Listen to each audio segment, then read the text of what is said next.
Alright guys, so I had a failure here with a couple of worm harnesses. We're just gonna rebuild those because why buy more when I have some here? So we'll get started here. Generally what they come with is these two snell hooks. They start off with generally like a 10 or 10 pound mono, or sometimes they use fluorocarbon, but I generally upgrade them when they fail. If they fail, or if I get bit up a bit much and it's just time to rebuild them. And I changed the bottom hook out to a treble. So you can do a couple different knots here. It's kind of hard to do a snell with these trebles, which would be the best knot, but what we're going to do is just a polymer, and I find that works really well. So just go through like that, and you're going to do an overhand knot.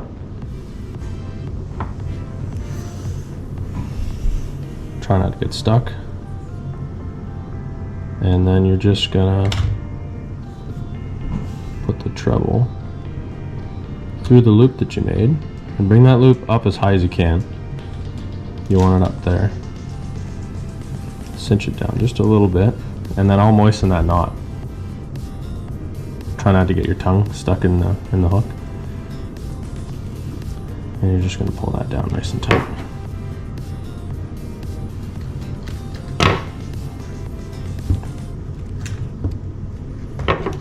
And I'll grab it here with a pair of pliers. Just give it a hard tug. Now that knot's nice and tight.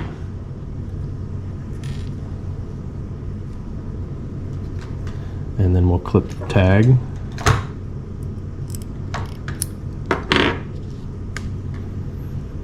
And then I'll upsize the hooks a little bit. A lot of the walleye we're catching around here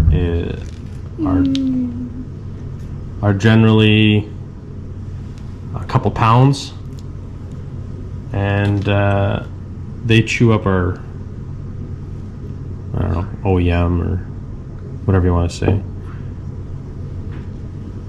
They chew up the harnesses pretty good. So I beef up the line, and I generally beef up the hooks a little bit, and the hook sets are pretty good. And I'll go about a couple inches between the treble and the snell, and then I just start wrapping it. And I go at least 8 times. There's 3, 4, 5, 6, 7, 8, and then you pinch that. And then you're going to take the top end of your harness here, if you can get a hold of it, and you're just going to go right back through that eyelet of the hook and pull that in nice and tight without getting all wrapped up, of course. And then you're just going to pull that in tight, just like that. There you go. There's your snell.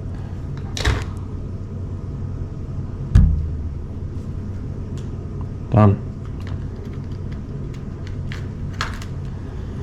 And then we're gonna start adding the rest of the stuff. So we'll add a couple of beads. Like I said, I'm just reusing beads from an old harness that was all chewed up. So we'll add a couple beads here. And that's gonna protect your knot as well, those beads, before you put your blade on.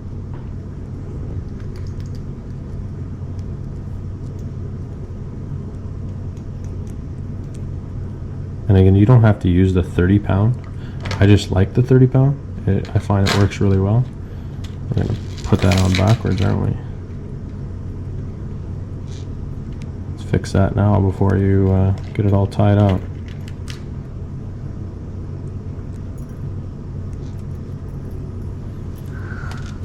Get that blade on there, then we'll throw the rest of the beads on.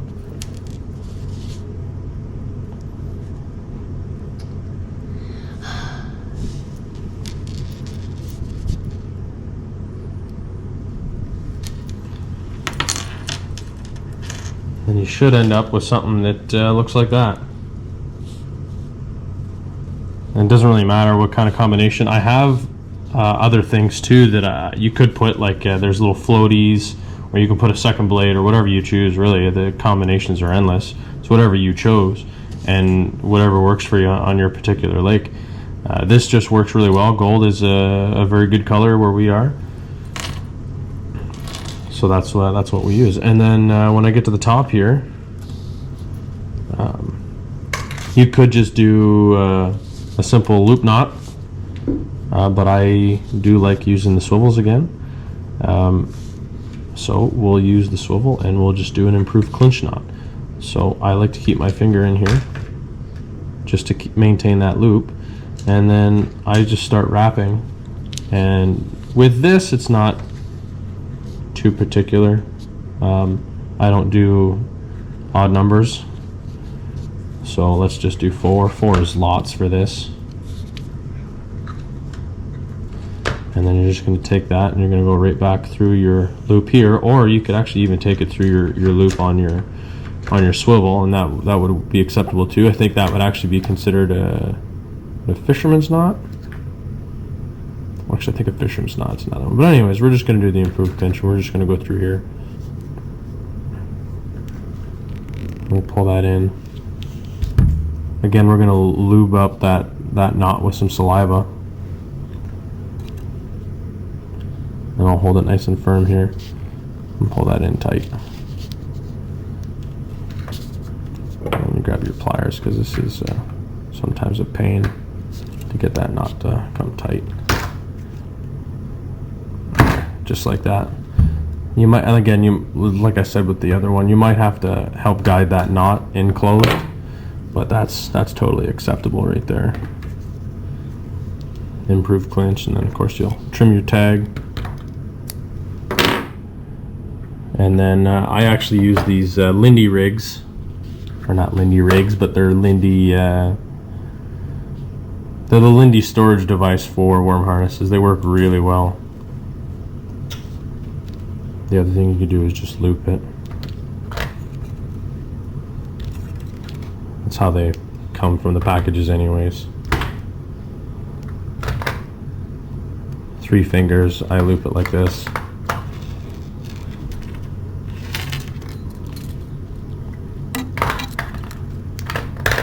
And then when you get to the end, you just start doing that.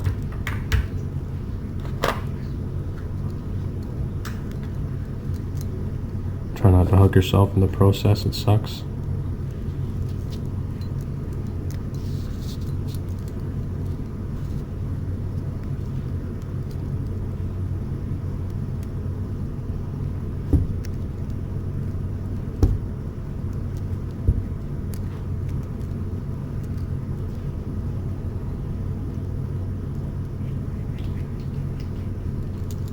And then there you go, just like that, you got yourself a ready to go worm harness. And we use that really well. It works great for walleye. We even catch sheephead here on Lake Temiskaming with it. It works pretty well. Thanks for watching the video, and if you want to see some more, go ahead and subscribe and like the video. And if you got any comments, by all means, throw some comments in there, anything you want to see.